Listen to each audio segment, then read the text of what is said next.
140 करोड़ जो देश की जनता है ना, वो जानना चाह रही है कि पाकिस्तान के खिलाफ विपक्ष पूरे, अगर आप उन्हीं जनता के द्वारा चुने गए प्रतिनिधि हैं, आप लोग पाकिस्तान को लेकर क्या कार्रवाई कर रहे हैं, इस पर जवाब मांगेंगे, या फिर प्रधानमंत्री बिहार चले गए, कश्मीर नहीं गए, या इन सवालों को लेकर राजनीति वहां करते नजर आएंगे? निवांश शर्मा, जवाब दीजिए जरा। देखिए, राजनीति कौन कर रहा है यहाँ पे? इसका देखिए, 140 करोड़ की जनता जो है वो तो ये जानना चाह रही है कि जब प्रधानमंत्री जी का दौरा था कश्मीर का, वो रद्द कर दिया गया, इसका मतलब कोई इनपुट था? इसका मतलब टेररिस्ट एक्टिविटीज का इनपुट था, इसलिए दौरा रद्द कर दिया गया। और जब दौरा रद्द कर दिया गया के बाद क्यों पहलगाम से, जब प्रधानमंत्री जी का दौरा रद्द कर दिया गया तो पहलगाम में सिक्योरिटी क्यों नहीं थी? अगर आपके पास इनपुट था, इंटेलिजेंस इनपुट था कि टेररिस्ट एक्टिविटी वहां पर हो सकती है, तो आपने टूरिस्ट स्पॉट को क्यों नहीं दी वहां पे सिक्योरिटी? अगर आपके पास इनपुट था तो 250 किलोमीटर कैसे टेररिस्ट अंदर आ गए और उन्होंने 40 मिनट तक वहां पे गोलियां चलाई और 1.5 घंटे तक लोग वहां पड़े रहे और कोई वहां पे पहुंचने वाला नहीं था? 1.5 घंटे का गैप दिया आपने टेररिस्ट को अपनी एक्टिविटी करने के लिए। आप सोचिए कैसे किसका फेलियर है ये? 140 करोड़ रुपए की जनता, 140 करोड़ जनता पूछ रही है कि किसका फेलियर है ये?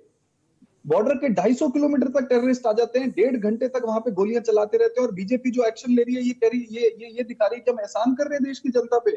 लेकिन निवान देखिए, जो हो गया वो देख लिया है पूरा देश, उसके लिए गमजदा है, आक्रोश में है, नाराजगी किस तरह से दिख रही है। पूरे कश्मीर के लोग इस वक्त, जो कभी नहीं हुआ वो तस्वीर साथ आ रही है, वहां के स्थानीय लोग सड़कों पर आकर किस तरह से पाकिस्तान के खिलाफ कड़ी कार्रवाई की मांग कर रहे हैं। तो अब जो आगे होना चाहिए, चर्चा उस पर होनी चाहिए, ये विशेष सत्र इसीलिए बुलाया गया है।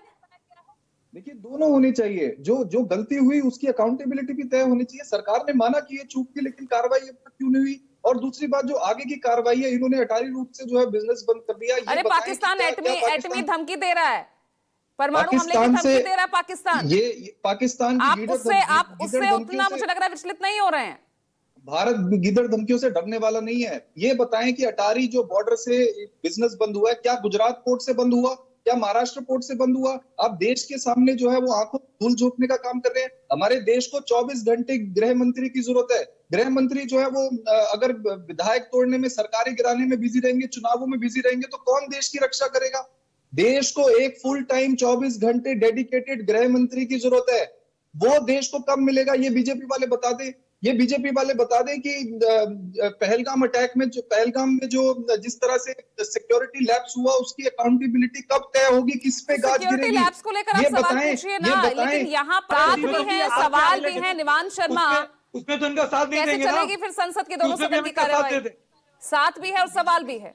ये पॉलिटिकल माइलेज, उसमें भी हम इनका साथ देते रहे। जब बीजेपी पाकिस्तान की चाल में फंसेगा तो सवाल तो पूछे जाएंगे। क्या है एजेंडा पाकिस्तान का? हिंदू मुस्लिम करके लड़ाना और देश को डिवाइड करना। ये बीजेपी वाले आगे एजेंडा बढ़ा रहे हैं पाकिस्तान का। आप ये बताइए, आपने 370 हटाई, आपने कहा था कि आतंकवादी खत्म हो जाएंगे, आपने नोटबंदी करी, लोग लाइनों में लग गए, आपने कहा था आतंकवादी खत्म हो जाएंगे, आपने यूनियन टेरिटरी बनाई, आपने कहा आतंकवाद खत्म हो जाएगा, फिर 250 किलोमीटर अंदर आतंकवादी कैसे आ गए? 1.5 घंटे तक गोलियां चलाते रहे। सवाल तो पूछेंगे कि नहीं पूछेंगे? आप ये बताइए, पुलवामा अटैक हुआ, आज तक पता लगा तो सर्वदलीय बैठक में तो सरकार की तरफ से माना गया ना निवांश शर्मा, आप उसी की ट्रांसपेरेंसी के लिए तो ये अब संसद के विशेष सत्र की मांग कर रहे हैं। सर्वदलीय बैठक में जब प्रधानमंत्री थे ही नहीं तो एक्शन कहां से होगा? जिसने गलती करी, अकाउंटेबिलिटी किसकी तय की जाएगी जब सीनियर मोस्ट लीडर है ही नहीं उस बैठक में? अरे गृह मंत्री अमित शाह वहां थे, निर्मला सीतारमण वहां थी, राजनाथ सिंह वहां थे, उसके बावजूद भी आपका सवाल है क्या ये टॉप लीडरशिप नहीं है? हम तो कह रहे हैं कि हम देश को 24 घंटे फुल टाइम गृह मंत्री चाहिए, जो चुनावों से ध्यान हटा के देश की सुरक्षा में ध्यान दें। और बीजेपी जो है वो सुरक्षा पर तो लगातार ध्यान दे रही है। मैं एक बार आपको